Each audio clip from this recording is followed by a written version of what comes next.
Welcome to the Astoria Film Festival Step and Repeat interviews.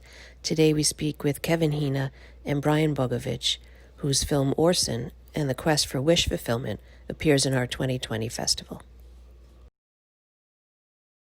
Tell us about yourselves and what inspired you to create Orson. Well, I'll go first. I'm Kevin Hejna. I'm a filmmaker. I guess Orson would be the 7th short film that I've directed.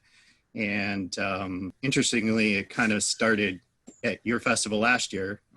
We had gone to the Museum of Moving Image, and they have that giant Jim Henson exhibit. And I think I spent like 3 hours in there. It's really cool.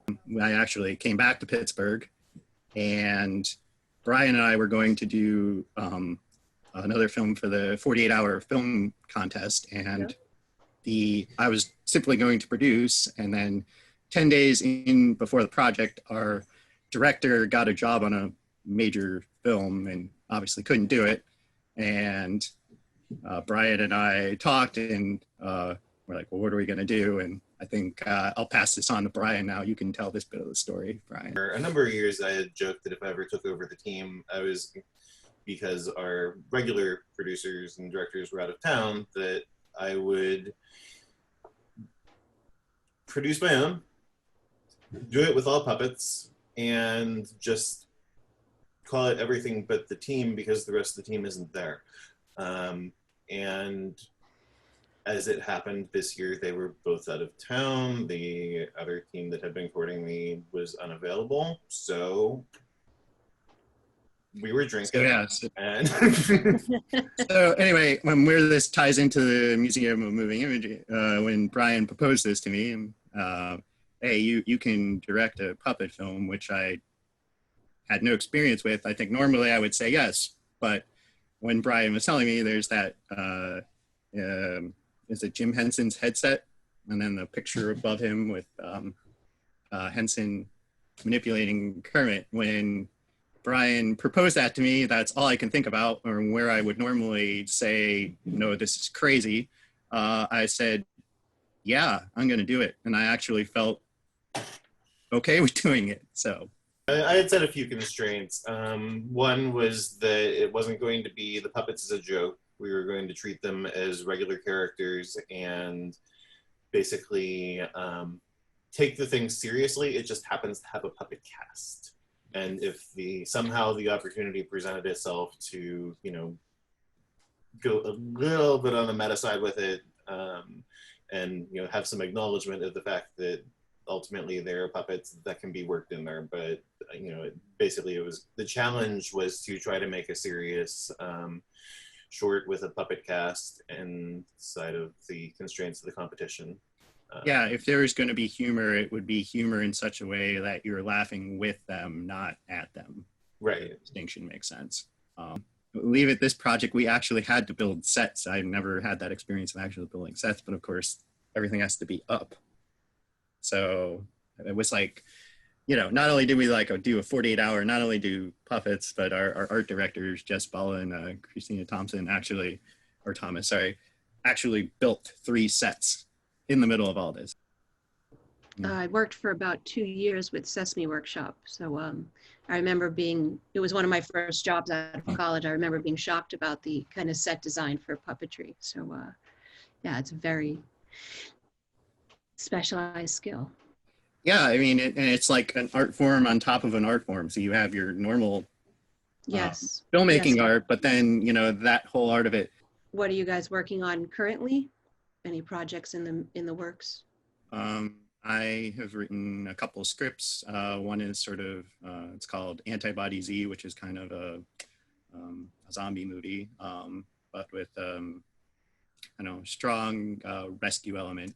Basically a daughter going into the zombie apocalypse trying to rescue her mom. And I'm writing one called Kim's Birth, which is sort of science fiction movie on birth.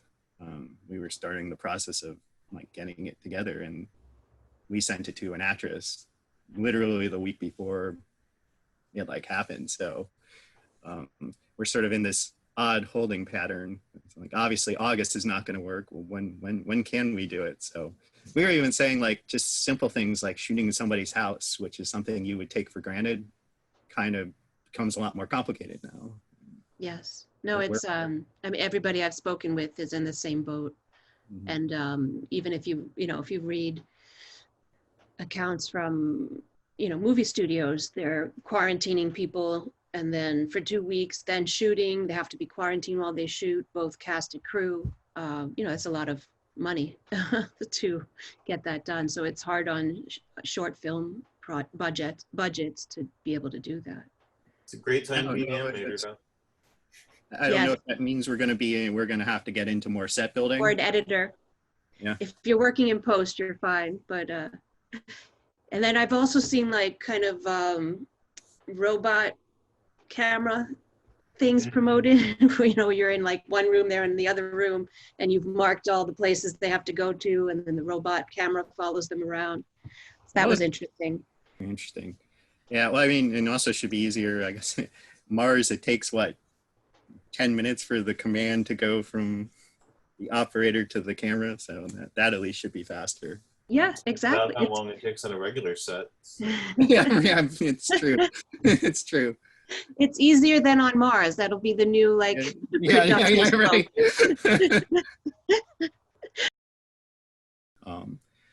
I'm a huge fan of Robert Wise, the director, and I always love like he made West Side Story, but then he made Haunting, which is like a horror movie and has nothing to do with musicals. And then he goes back and does The Sound of Music, and then after that he does The Sand Pebbles, which is a sort of a parable about the Vietnam War. I always love how, he didn't stay in the same thing. And I guess as a short filmmaker, and we're learning how to do the craft, I try to do different things. So that's what I'm working on. Like, where can people find your videos and your website? I'm on Facebook, and I have an IMDb page. I don't know about you, Brian. I will one day finish my website.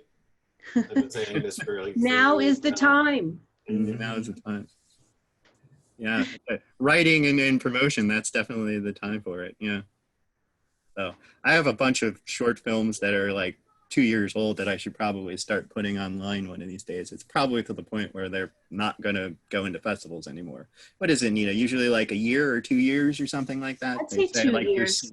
You're 2 pretty years safe. is what I've seen. Yeah.